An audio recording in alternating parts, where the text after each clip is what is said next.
Welcome to First Responder Financial Freedom Podcast. We talk to first responders all over the nation who are investing and working on businesses outside of their first responder jobs. Our goal is to motivate and educate each other and help provide a better financial understanding for a better future. Now here are your hosts, Mike Webb, Tyler Thrush, and Aaron Foster.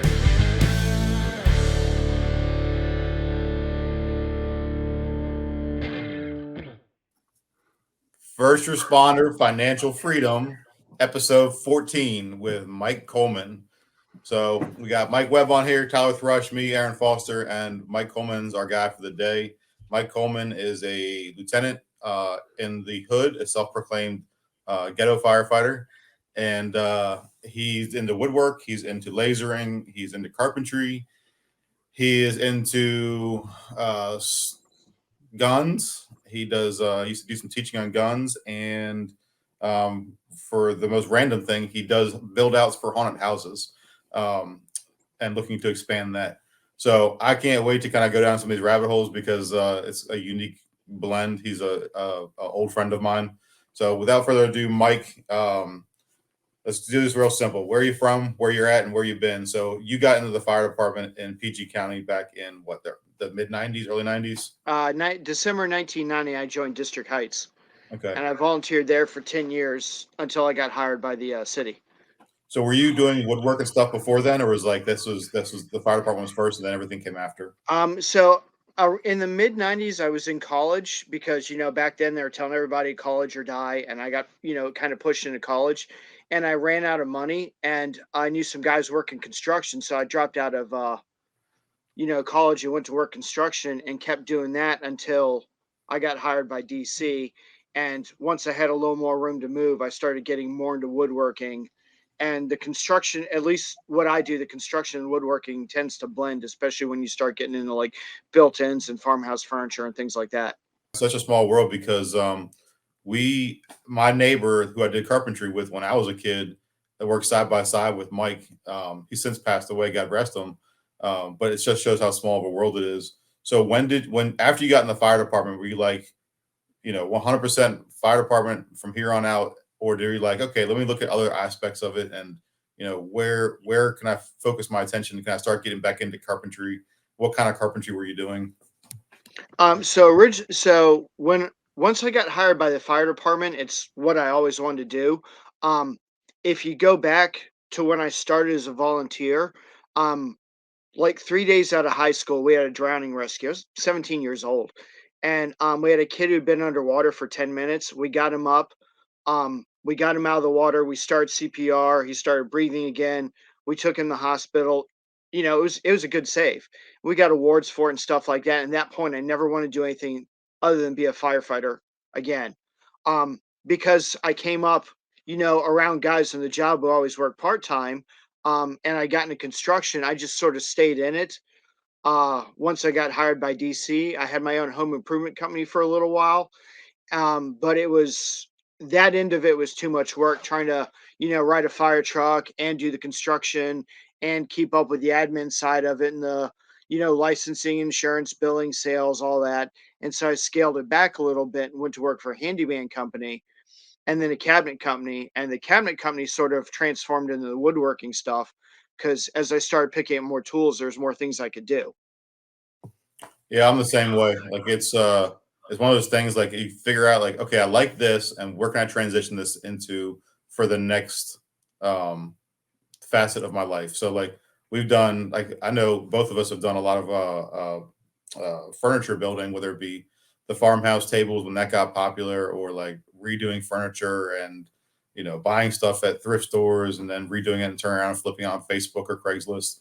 Like that was a good little hustle for me for a long time, because in College Park, I live in by University of Maryland, the students would give away furniture every time they moved out, and I would just pick it up and redo it and then turn around and sell it on Facebook or Craigslist, or hold on to it for 3 months and sell it back to the same college kids for 50% more. So when did you get into, so obviously you've been in the fire department now for what, 22 years, I think? 22 in DC and 10 in PG as a volunteer prior to that. Oh, you're fucking old, bro. just a little bit. Bolder So and bolder. when did you start? So I know, but when did you start getting into other stuff like the laser and glow forge and the etching, the making of stuff like that? Like, what prompted you to do that? Because I got into that largely because I was watching what you and Danny were doing, and I started getting interested in the glow forge and like looking in the forums and what people were doing, and realizing that like our little end of it is just a small corner, and there's a lot more stuff to expand into in the market. Take like the plaques or the keychains and tweak them a little bit, make things a little bit different, and it opens up a whole new you know um Market. avenue of stuff you can do. Hey, Mike, what is glow forging? Glow forging are these tabletop lasers. They call them tabletop lasers. It's probably about a little over 3 foot by 4 foot, fits on a countertop, and it cuts thin material up to quarter inch. Some acrylics, wood, MDF. Works sort of like a laser carver. And you can do. I've actually got a keychain right here, so I do a lot of these. I don't know if y'all can see that. And that's all laser cut. And yeah, like Aaron's plaque right there. And if you plan things out a little bit, you can prefab your cuts and then assemble stuff and have something, above and beyond just, the simple cut. It's a for me it's a tool to an end. So one of our friends that also does laser etching and laser cutting and design, he made about, I don't know, $30,000 last year in the fall, winter time, just in lasering ornaments and custom ideas and pieces. So one of the good things about networking and bonding and having friends that do the same thing that you do, whether it be real estate or woodwork or anything like that, is that last year during the holidays, my laser went down, and it took me 4 weeks to get it back. So I couldn't finish a lot of the orders I had.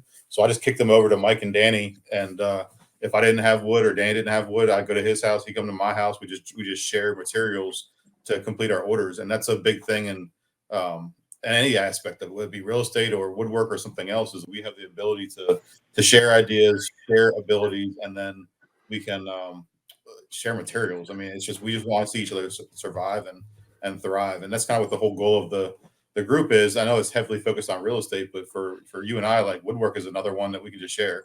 Like me and Mike ran up to Baltimore, I guess sometime in the last 6 months, and picked up $800 worth of wood or $500 worth of wood just to laser for the holiday season. So it's nice having guys to kind of bounce ideas off of, whether it be storage or something else. So that's definitely nice. You guys are sharing wood, but so Pause. so Mike, you said you started. It sounded like a lot of the labor, kitchen cabinets, remodels, whatnot. So what was kind of the or I guess the switch from that to doing something like just the laser engraving, the what you call it, glow flow or Glow forge. glow forge, It's laser. So like, Yeah. was that an intentional progression to something maybe a little less labor intensive, a little more scalable, or was that just kind of by accident? It was kind of by accident. Like a lot of guys who do construction and carpentry and woodwork, I'm almost a tool collector almost as much as anything else. And so everybody wants, the coolest toy or, what does this do? Festool is a manufacturing company that just innovates and comes up with new tools all the time, domino joiners and different planers and stuff like that. And guys like me and Aaron are always looking for the coolest thing. And hey, the Glowforge is like the new cool thing. So we go out and buy them, and now we got turn around and figure out how to make money with them. Dude, Festool is awesome. Expensive though. My dad's whole shop is Festool now, and that's how we built our firehouse kitchen table. Was all those dominoes instead of using like the biscuit joiners. Yeah, unbelievable. Expensive though. So expensive. I was at the wood shop the other day, and I was looking around, and I was like, things I want but I can't afford right now, or things I can afford but I'm frugal and cheap.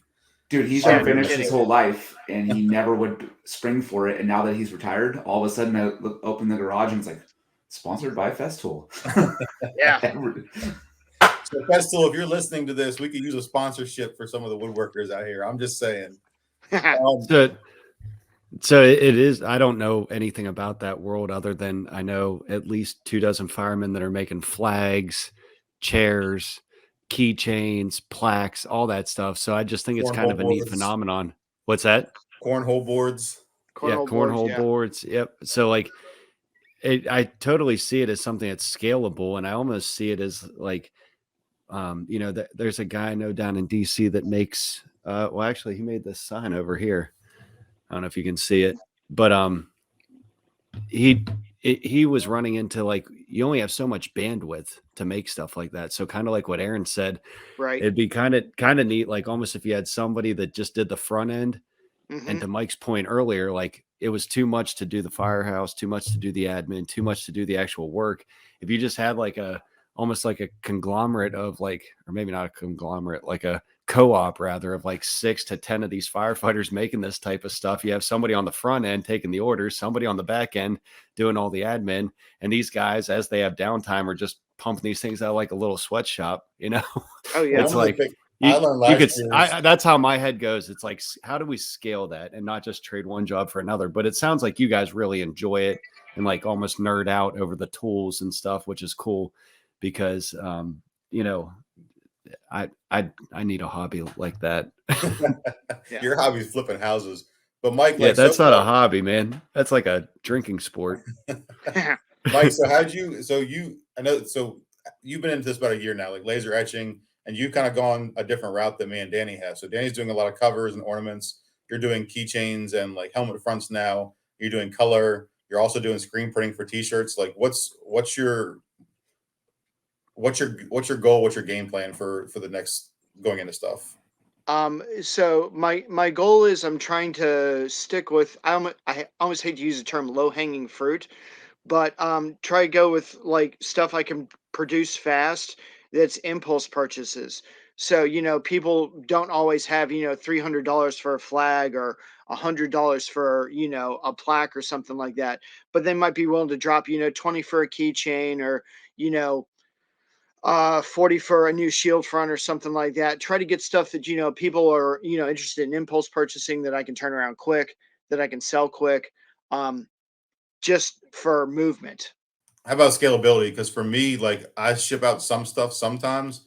And talking to Danny last year, he was like, "Oh, you need to get into pirate ship, get your own scale, get your own printing label system, and everything is at your door. They have them all picked up from your house." Have you looked into scaling the stuff that you're building now and selling it, on Etsy or Facebook Marketplace or eBay? Especially with the haunt stuff, which is outside of overtime, my big money maker. I would need more bodies if I'm going to scale it, or I need to sub some of it out just because I run into time issues. I'd love to scale it. It's just um, I'm not sure how much bigger than a cottage business I can make this. You know what I mean? I get it. It's you only have so much bandwidth and so much capacity. I get it. Exactly. Like that's one of the things we had the mastermind the last couple of days was like, how much bandwidth and capacity can you do? And when I called one of the guys on the way home, I was like, I want to get into fiber laser because fiber laser is a stronger laser to start etching metals like guns and Hmm. the stuff that I want to get into. A little bit bigger, less competition. But then I was like, well, do I have the bandwidth to do that? Learn an entire new system and get into a new facet of real estate because we've been looking at getting into storage now. And I don't know if I do. Like, so I got to kind of pick and choose what's going to be the most fun and the most productive for me. So for Hmm. you, um, you just mentioned the haunted house, and I really want to get into this because this is kind of a niche product. So just tell me how you got into haunted houses and what you're doing, uh, what you've done, and what you're planning to do. Okay. So I've always been a haunted house enthusiast. Um, I like going to them as a customer. Uh, I've always been big into, sci-fi movies, heavy metal concerts, stuff that requires a whole lot of technical production. And a lot of CGI has taken over in the film industry. A lot of people that did special effects and whatnot have moved into the haunt industry. Um, and so haunts are more immersive now. I like to go to see what people are doing, how they're executing it, how the scares are going, how the sounds are set up, how the actors are made up. And so I was going around for fun, and we were down in Tennessee, and I actually took my middle boy, who was about 12 at the time, to go to a haunt. And nobody else. It was in July. It's not haunt season by any stretch, but it was Mysterious Mansion in Gatlinburg. They're open year round. And basically the 12-year-old went with me just out of sympathy because nobody else would go. And the haunt was so intense, I had to pick him up and drag him out of a chicken outdoor. He was completely freaking out, which, if you know him now, is absolutely hilarious. So I pick him up. I'm yelling at the actress, I'm like, don't scare him anymore. He's scared enough. I'm just trying to get him out, yada, yada. A year later, there was a haunt, not a year, about 6 months later, there was a haunt locally that was looking for carpenters. And this is how I find myself in a lot of places. I'll talk to somebody like, hey, you need somebody to build stuff for you? And people are always looking for carpenters. So I go to work for this haunt as a carpenter, and I bring Brecken, my 12-year-old, along because I want him to see how haunts work. So he's not scared the next time we go one. And at the end of that season, after he'd done some building for me, we went back to Mysterious Mansion again so he could get all the way through it this time. It's sort of like a watershed moment for him. But at that point, they decided to keep me on as a carpenter. One of the interesting things about Halloween is it's the second biggest consumer holiday of the year behind Christmas. There's a lot of money in Halloween. Um, and there's a lot of players, most of whom don't know what they're doing because there's no real threshold into it.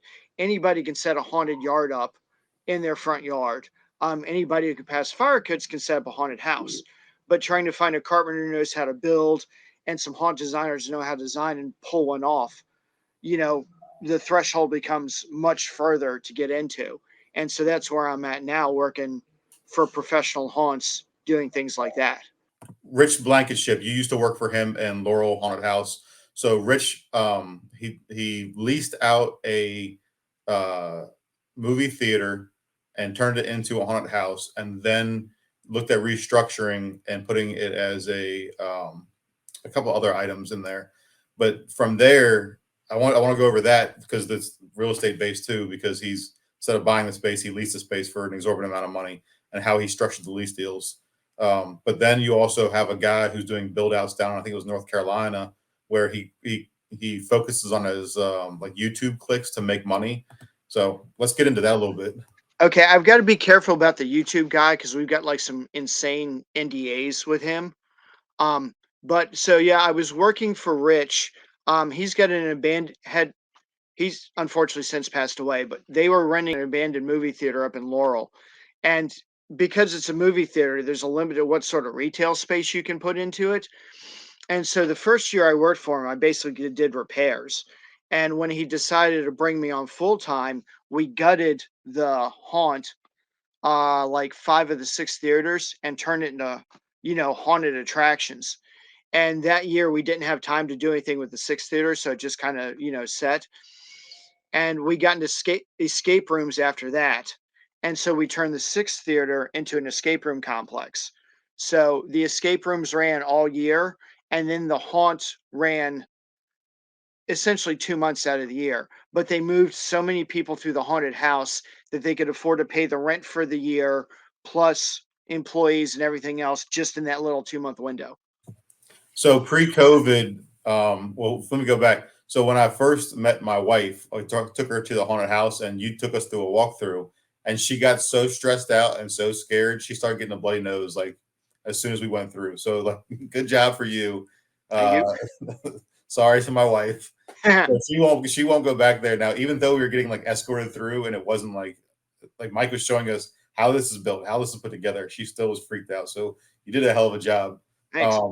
So I don't want to go into the NDA stuff that you can't talk about, but I do want to kind of, if you're allowed to, can you talk about the kind of stuff he builds? Like, so the what was the name of the Asian game show movie that it was just out on Netflix? Oh, okay, yeah. So, yeah, I can get into that some. So I left Laurel 2 years ago, about the same time COVID, and I went to work for another haunt up in Westminster, a place called Hackney House. One of the guys at Hackney House got picked up producing as a designer for YouTube videos, and one of the people we worked for just did a I don't know if you want to call it a spoof or like his own version of the Squid Games. And so we went down there and helped build sets for that. And he's gone back down a couple more times. But what we're finding is there's a lot of video and content producers who are looking for set designers and set carpenters and stuff like that. So we're starting to expand into a little bit of that. We're subbing out for Cornstalker's Trail of Terror this year, which is another haunt down in Waldorf, and possibly two more up in Pennsylvania we're in negotiations with right now. Um, and mostly I'm doing carpentry and welding, and then we'll go on site and add and modify from there. So are they providing you the like, I guess, blueprints, for lack of a better term, or sketch, or is this, do you come up with the imagination side of it, or are you just literally constructing it, or a little bit of both? It varies from job to job. If we're working for a content creator, they tell us what they want, they tell us how they want it, and we'll build whatever they want. If we're working for, depending on the haunt, Carlos, who's my designer, might design and then take it to the customer and then figure out what they want. Or if it's something where Carlos and I are working together, Carlos will be like, I need this built this way. And I'll look at him like, well, we can do it this half, but if we're going to do the other half, we need to change something. So it's very fluid, and it depends on who we're working for and things like that. It sounds like the contractors or carpenters versus the engineers. Like the Some engineers want it done like this, and the carpenters like it doesn't work that way. We need to do it this way. Absolutely. So you done? So you're? I mean, this is. I think that was in North Carolina, right? The content was in North Carolina. The haunt stuff has mostly been up here. But a lot of ways that these guys make money is like they build the hot topics, niche subject. And the Squid Games was a movie on Netflix, or show on Netflix, that was it was like a red light, green light game where everybody just died virtually to make some money. But Yeah, the guy I've they never rebuilt even heard of it. yeah, they rebuilt their version of the set. And the guy makes money by the YouTube content and the clicks that he gets on the YouTube content. Is that right? Yeah. Yeah, so he just basically hires somebody, builds up the set, remakes it, gets content from it, puts it on YouTube, gets the clicks, makes the money off the clicks. We're doing something wrong. That is like, I mean, I say crazy. I mean, it's brilliant, but it's crazy. Like, I never even would have thought of that. But people making money off social media is just, there's so many different ways to do it, and it's still like hard for me to wrap my head around it sometimes. But this is all news to me. I've never even heard of somebody doing this, like, especially with haunted houses. So, but there's like, if you go out to like in the middle of the country, what's the name of the big haunt event they put on, Mike? Are you thinking of the Trans World Trade Show? Maybe that's it. Yeah, the one you invited me to like a year or two ago.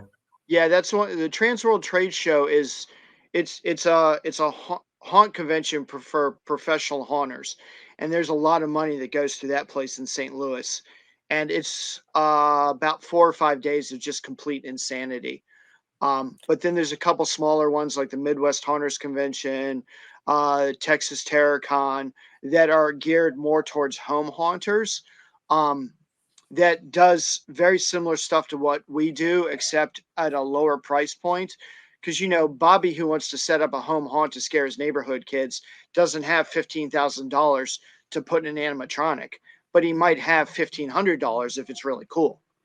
Animatronics are really cool. I like the fact that like it's kind of evolved into their motion sensor. They have lights going on. They have smoke going off. Like, can you get price points on some of the items that they have for sale and they show out there? Because guys are actually building these from ground up, and that's what they do for a living is animatronics, or they're doing this haunt stuff like a werewolf. When you walk by, it jumps out at you, or when you walk by a coffin, a lady jumps out. Can you kind of go over those like price points for these guys?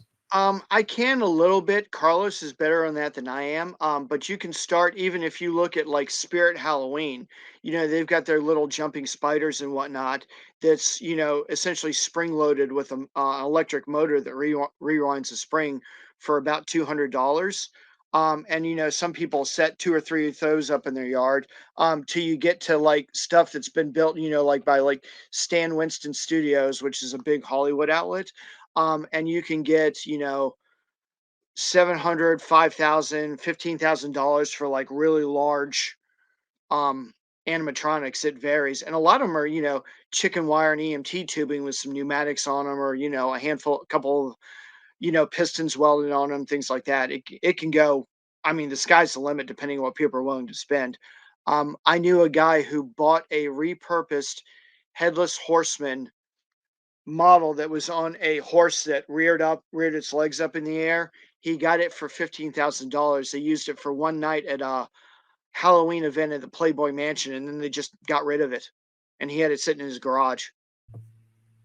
That sounds like a very interesting conversation piece in your garage when you walk in there. Oh yeah, I believe he's either going to flip it and resell it or put it in his own haunt. I'm not sure which, but it was really cool either way. So, Mike, I don't know if you know, but from your piece of the pie when it comes to a haunted house, what kind of numbers are you looking at for a haunted house? Like, do you know what the average acquisition cost is, the average operation cost is, the average admission overhead, and therefore subsequent profit? Or I don't know all those numbers. I can give you a few of them. Rent for a haunt for a decent sized structure is going to run you between 150 and 250,000 a year just to rent the structure, because you need, if you want to have a decent haunt, you need to have 15 to 20,000 square feet. Ideally, you want to break the haunt up into 2 or 3 different events, for lack of terminology. The problem is if you put somebody in a haunt environment for more than 10, 15 minutes, most people get fear exhaustion, for lack of a better term. You can only scare people so many times before they don't have anything left in the tank. So you get 25 or 30 minutes in a haunt and you're wasting your last 10 minutes in the haunt. You could be yelling boo all the time and nobody's going to respond because there's nothing left. So you've got to pull people out, put them back in. You need room to build on site, because once you start getting into 15-foot tall monsters, it's not something you can throw in the back of a pickup truck and take down the road. So you need a lot of room for that. You've got your actor costs, and then your throughput ultimately decides your profit margin. Tickets usually start at $20 to $25 a head. And depending on what you add on, you can add on escape rooms, you can add on fast passes. I think 45 to 55 is usually where I've seen them top out. Most places seem to be doing somewhere between 15,000 and 25,000 customers a year. Some of the bigger ones like Field of Screams might be doing more, but they're really close in their numbers. I can't tell you for sure what they're doing. I know that Laurel did 24,000 people last year at an average of 25 a ticket. So it seems like, Mike, when Rich was alive and we went up to Laurel, we looked at like add-on value. So like you put on an event and then you have people paying to walk through, and then you have to have your upsells. So your upsells, your VIP, your cut the pass, you buy food and candy and sodas and everything like that. Like that's where you make additional money. And people don't really think about that, but when you're putting on events like this, like the upsell is where you get a good chunk of your profit. So talking about, you mentioned Spirit of Halloween, or Halloween Spirit. What was it? What was the store? Spirit Halloween. Spirit Halloween. So Spirit Halloween's business model is they go into properties that are vacant for most of the year. And then they come in before Halloween, about a month before Halloween, maybe a little bit more, and they start selling all of their Halloween wares. That's their business model. They don't own any real estate. They come in for a month, short-term lease, sell a whole bunch of stuff, and then they close up shop until the next year and they find the next one. They say the best businesses to try to buy are the ones that have Spirit of Halloween or mattress warehouses or mattress centers in them, because they don't stay open very long. I think it's a great business model because you don't have much overhead except for what you buy and sell, and they have very specific things that you're selling. So I don't know where I was going with this. And I was just kind of rambling because that's what stuck in my head. But so one of the things I want to get into with you is like there's ways to make money on haunts. There's ways to make money on whether being in the front of the market, in the back of the market, doing the upselling, or penitentiaries or haunted houses. So another thing I know you like to do is go look at like penitentiaries and do exploring and kind of see what's out there. Like, tell me how people are making money off of buying abandoned buildings and stuff like that.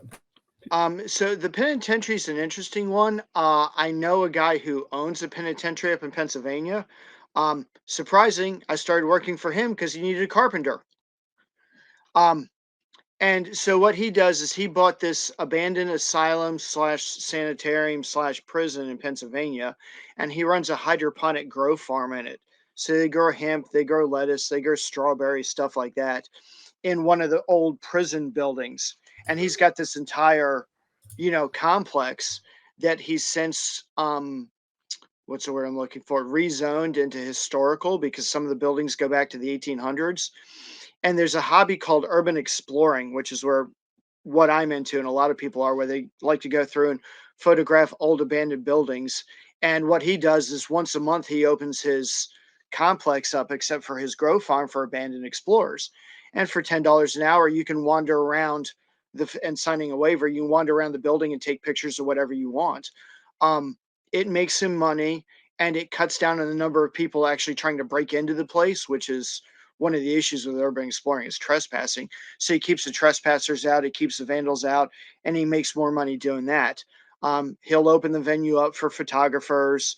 And as they're transitioning into historic stuff, they're going to get, grant money to fix up some of the buildings and turn it into a museum on top of the grow farm that he's now also selling his produce out of.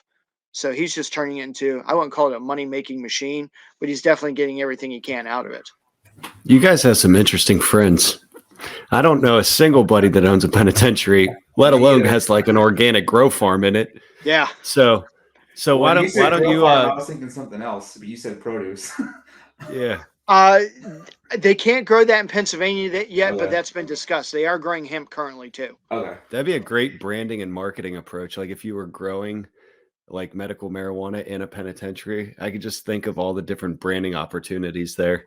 Oh yeah. But so why don't you guys take your fiber lasers and sharks with freaking laser beams and all this stuff and make like a bunch of Thanksgiving themed and Halloween themed products to sell at the front end of these haunted houses? You can make them all through the summer. Boom, you have stuff preloaded.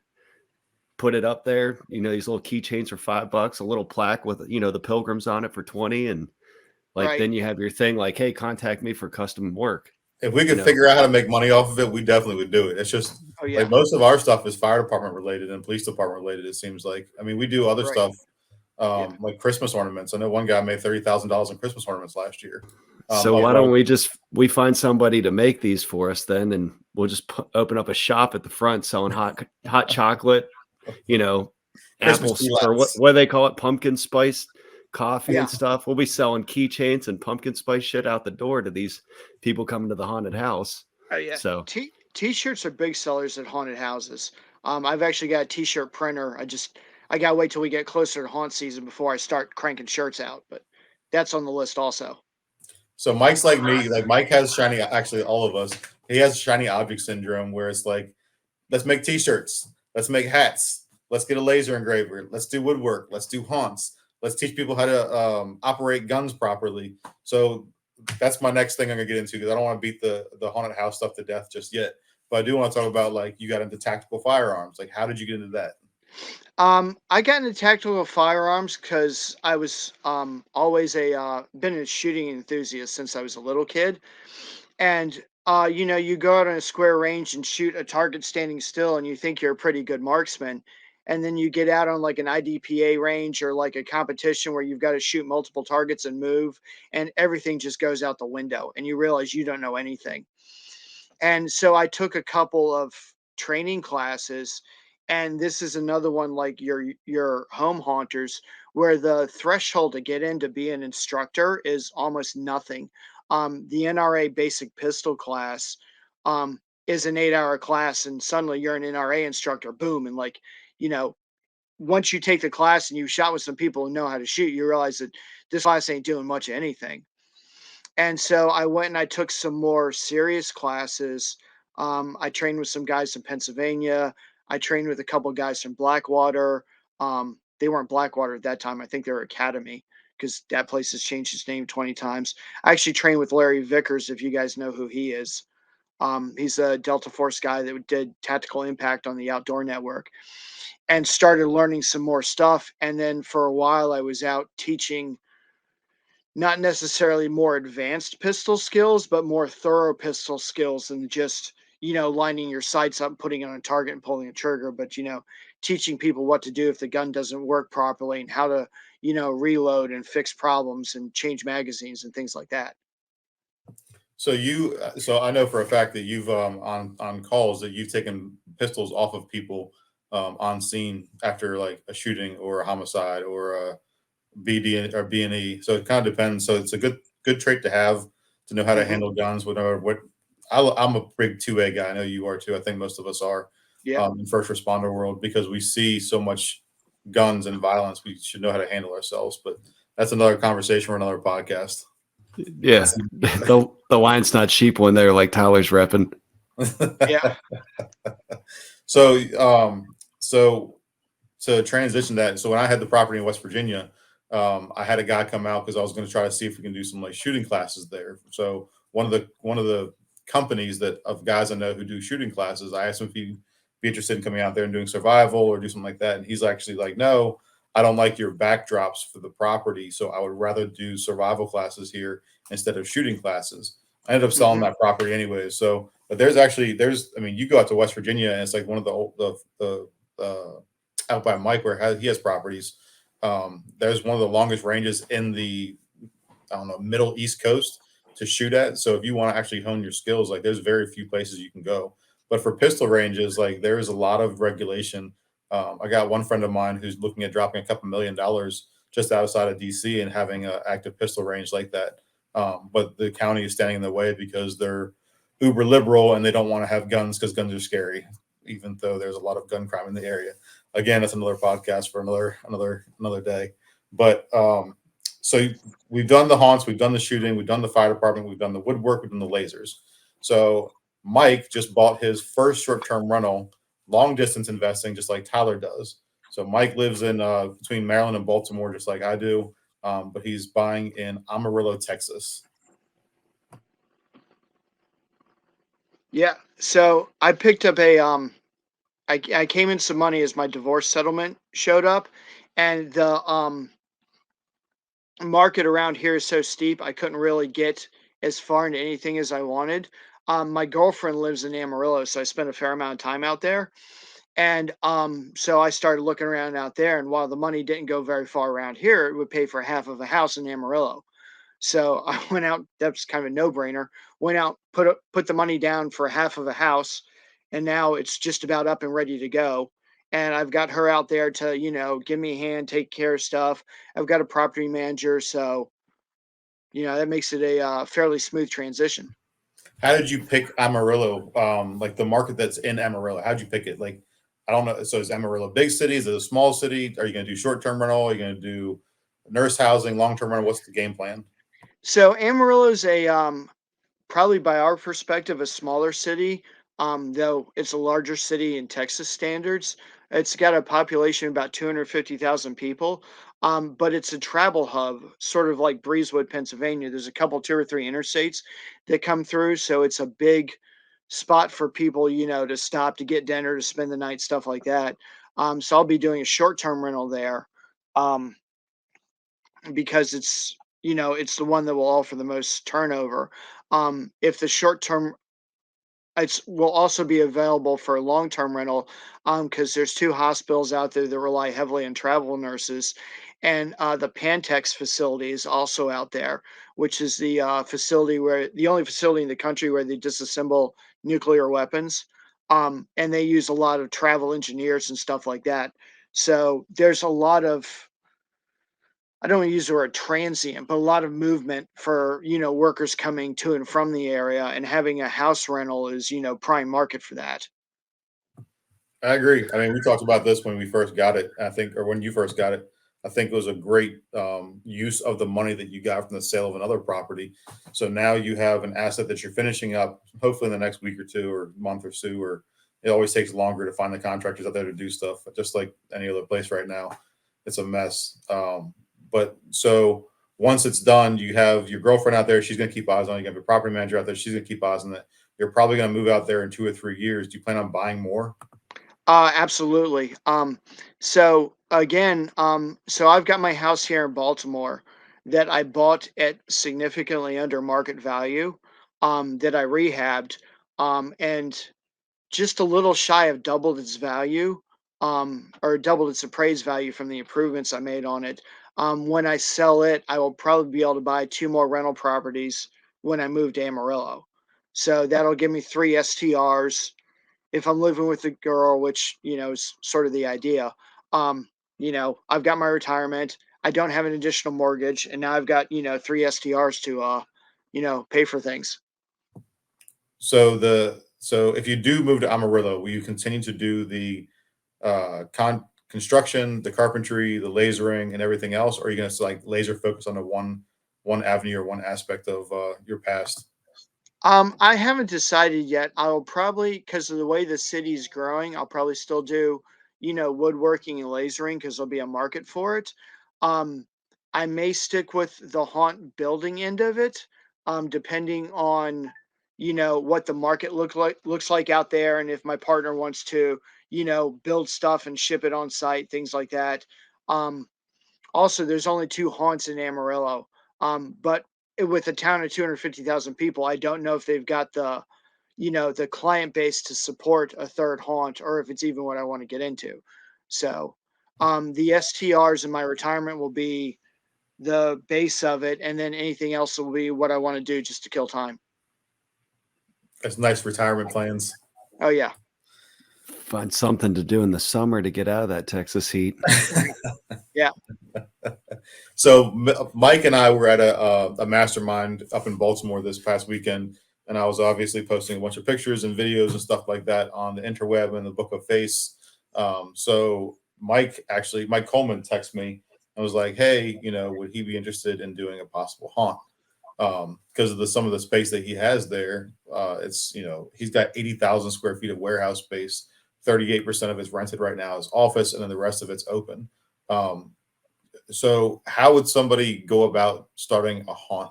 How would somebody go about getting into laser work? How would somebody go about getting into short-term rentals, in your opinion? Like, what advice would you give them?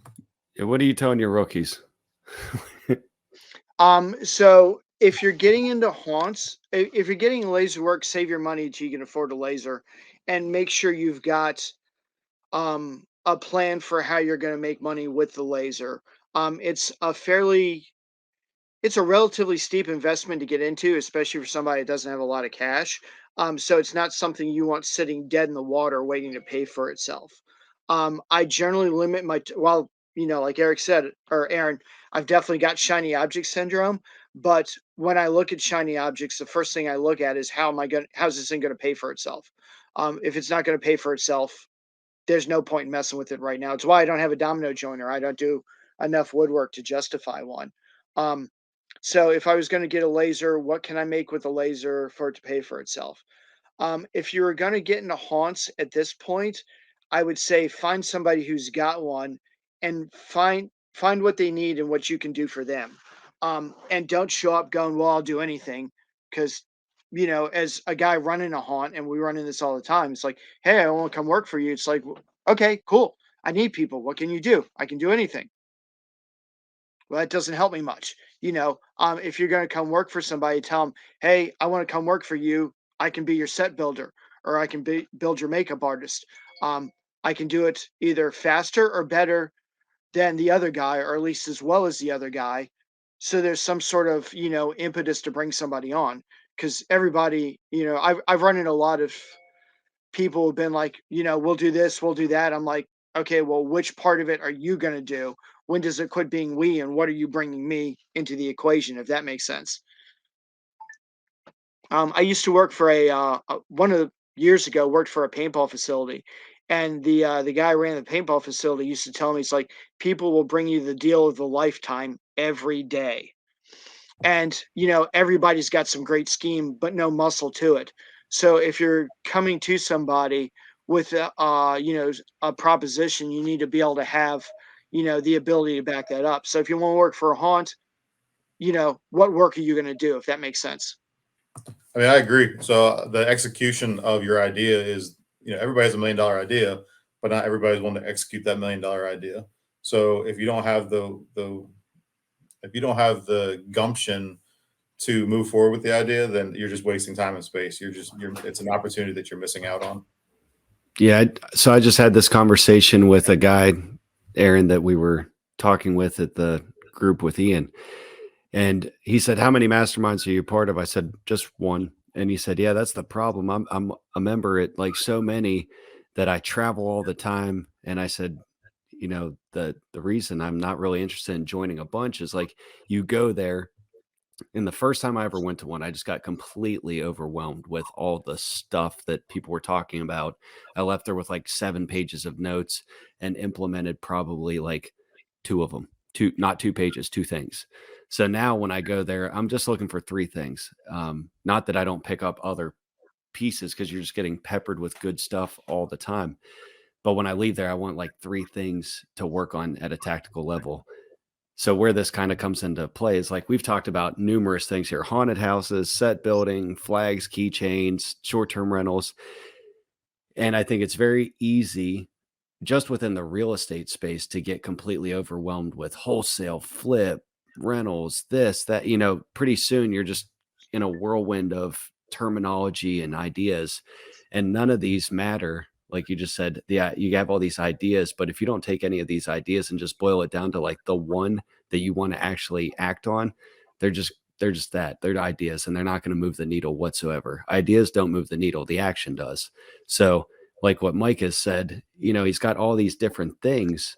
And, if you're somebody that's listening to this, you're like, okay, well, this guy's 2 years from retirement. He's got all these different activities, but you're just kind of looking to get started. What I would say is just pick one. And it may not be the best one in 5 years, but at least it's the one that got you started. So that was a takeaway I had the other day, is like, just, you're just constantly getting, oh, haunted house, flags, make this, do that, work overtime.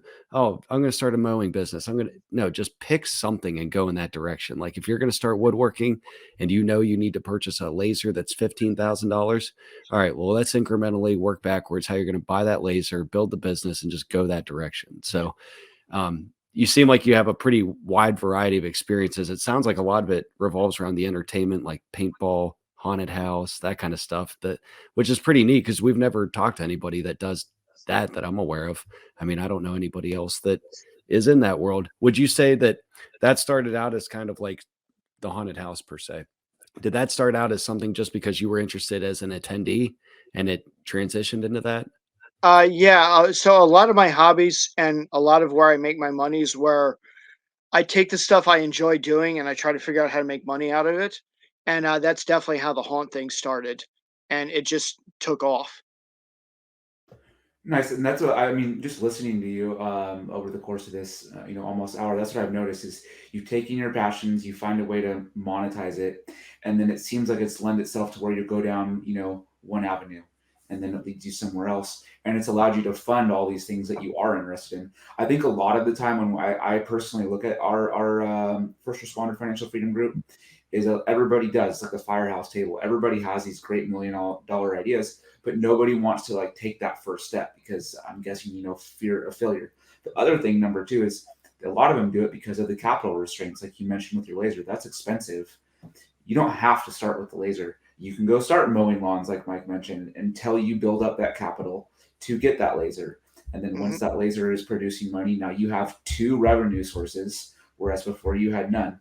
And that's the huge thing. I like the fact that you went to go work for the haunt.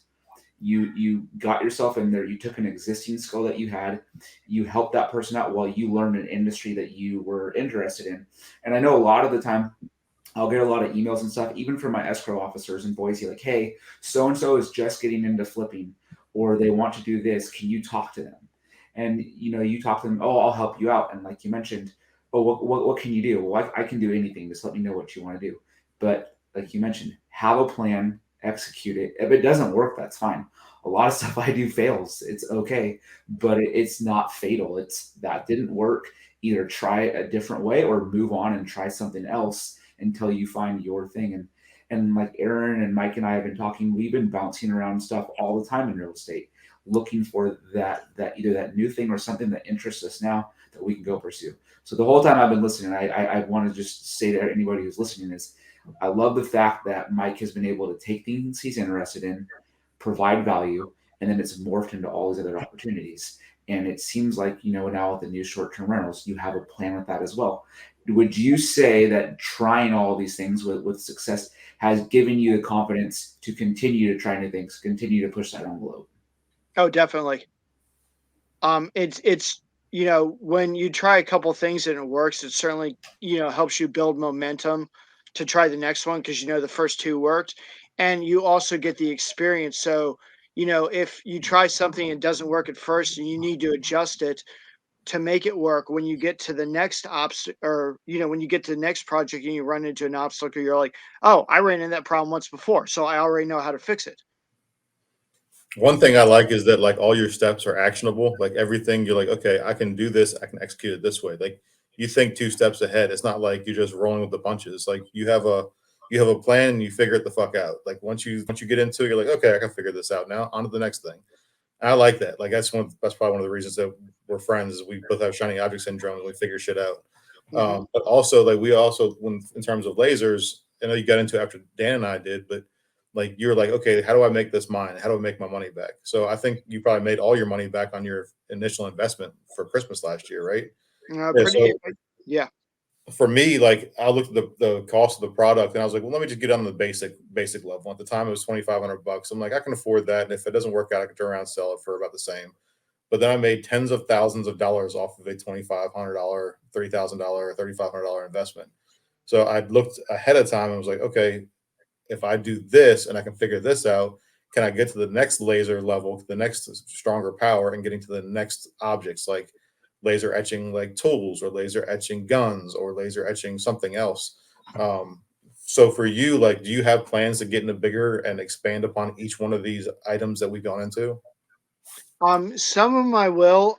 The haunt's definitely expanding. We're working on that one right now. When my partner gets back from where he's at, we're going to get Frightening Fabrications is going to be the name of our company.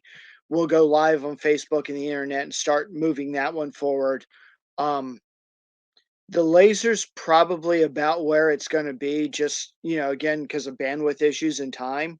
Um, if the STR takes off the way I'm hoping it will, I'll pick up a couple more and I'll expand that. But those will all be essentially self-sustaining, if that makes sense.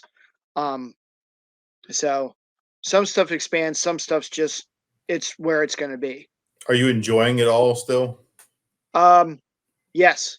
For the Um, most part. For the most part, yeah. The STR annoys me, um, just because I can't do all the work myself because of the distance issues. I've always done all my own work, so I'm a little spoiled by that. And when the plumbers are 2 weeks behind or the electrician can't show up on time, that stuff drives me bonkers because I always showed up on time. I always met my estimates, and dealing with people that can't perform like that is maddening to me. You're preaching to the choir, bro. Like I always get my balls busted for doing all my own work. Guys, like you need to be able to step back. Well, I was like, oh, I need to be able to rely on motherfuckers to show up and do the work, and that's the Oh hardest yeah, part. yeah. I see And Mike I, grinning over there. Yeah, I've got a little advantage because with my girlfriend being out there, she's sort of my right hand man, girl, what have you. But I can be like, hey, go make sure 2022, bro. yeah, exactly. Make sure these guys have got this going on. Make sure this is happening, and she's got a set of eyes on it that I don't. So like, she's like, well, we need to make this prettier. Or we need to do this, and I don't think about pretty. I don't think about, things like fruit bowls and, welcoming art and whatnot. And that's like a blind spot for me. So I've got her to help with that. Yeah, yeah, just stay in your lane and let her do her thing, Absolutely. Say, here's the budget, go to At Home or whatever it's called and make it Yeah, pretty then. exactly. And she's a nurse supervisor in a hospital. So she's not shy about showing up on a site and start barking at people and, getting things moved when I need somebody to do that. So that definitely helps. You like assertive women, that's for sure. Oh, yeah. So Mike and I were at an event yesterday, and Randy and Dan were partners that do warehouse storage and residential. Like Mike, do you remember Mike Webb? Do you remember the thing that one guy has strengths, one guy has weaknesses? Like, do you remember how the guy got into that? Are you talking about determining who has what? Yeah, like they were like one guy wants to scale up, one guy wants to scale back, one guy wants to push forward, another guy's like, well, let's just see where we're at now. Like it's a good combination of partnerships. Is like you got to know your strengths and weaknesses. Yeah, so we talked a little bit about disc profiles, which are pretty interesting, and I didn't really think much of that kind of stuff till a couple years ago. But I think there's some definitely some validity to it. And I see Tyler just mentioned something about a SWOT analysis. So just to not necessarily with like a non-business relationship, but like in a business relationship, I definitely see where the DISC profile or SWOT analysis initially is definitely something to go over and something to revisit, as was the case with the two individuals you're referencing, because you had one that was ready for just continuing to go with like exponential growth. We figure it out as we go. And the other guy was like, hey, we've grown like this. Let's take a minute to kind of reorient, kind of observe where we're at, and then decide about where we're going to continue to go after that. So, Mike, can you tell me what DISC is? And Tyler, can you tell me what SWOT is? Yeah, so DISC is just, and I'm not like a expert on any of this, but DISC just kind of helps identify, and it's usually a free test. If you just Google like DISC profile test free, something will come up. So like D is for dominance, and it just kind of indicates like based on a numerical score, whether you're a low D, high D, and dominance is kind of like your people that come in, take charge, a lot of the kind of guys you see in the firehouse. And then I is influencer. So somebody that comes in, they're like the salespeople, the guy that's always trying to sell, think insurance, think cars, think the guy that's cell phone store, that kind of stuff. S is your steadiness. So those are like your cool, calm, and collected mother hen types that can take all the admin stuff, sort it out, and kind of make it nice and organized. So probably more like your accountant type folks. And then C is conservative or consistent. I can't remember. Something like that. So like consistency. They like the rules. They like the constant. They like just the every day they do the same thing over and over. So when you take the DISC profile, it just kind of highlights to you or the people you're working with what of those you are. And it can cut down on that learning curve about what type of person they are and how they respond. So you can understand in a little quicker manner how you need to speak with them, how they need to take tasks, what they're probably going to be good at and probably what they're not going to be good at. So, but that's probably a whole topic in itself for a podcast. That's a very quick Cliff Notes version. So Tyler, I don't know if you want to hit with SWOT and then we'll wrap it up and get back to some haunted house stuff or woodworking. SWOT just is, a way to kind of organize your decision making for like a project or an idea. So you identify its strengths, weaknesses, opportunities, and then threats. And then you go through this decision making process, and it allows you to take an idea that you have, evaluate it, and then you can decide to move forward or not. But I know a lot of people use it. There's different varying methods that you can do. But it's just a way to take something, like we said, you have an idea. Okay, well, let's put it on paper. Let's evaluate it from these 4 aspects. And then after that, you have more clarity.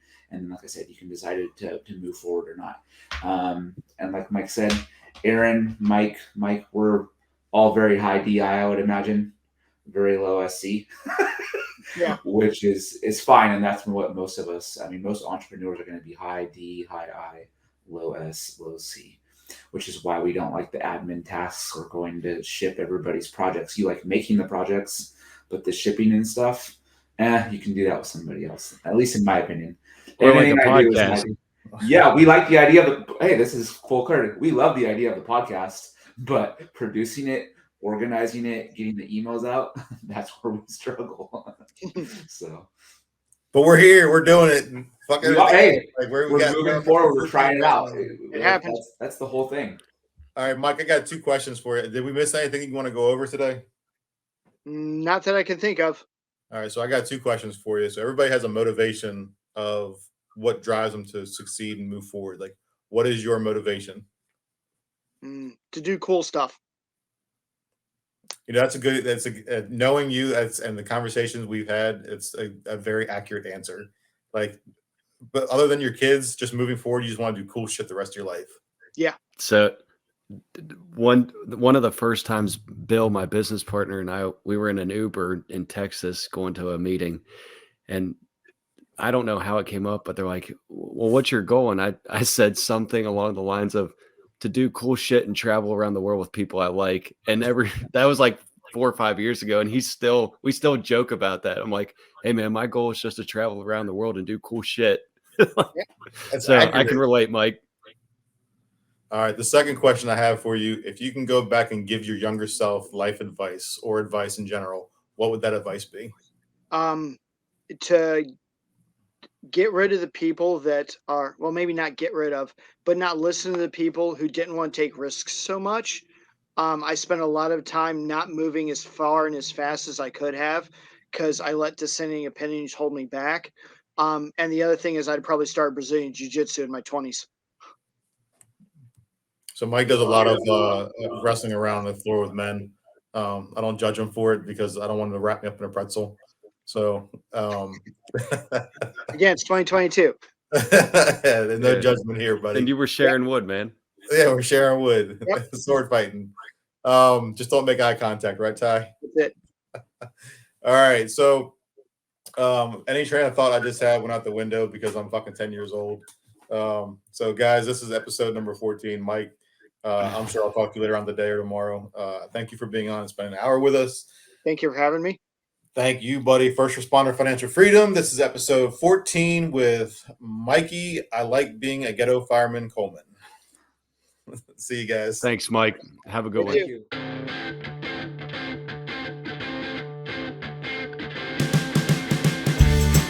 Thanks again for spending some time with us today. If you found value in anything you heard, please share with someone who may benefit. We look forward to connecting between shows in our Facebook group, First Responder Financial Freedom. Till next time.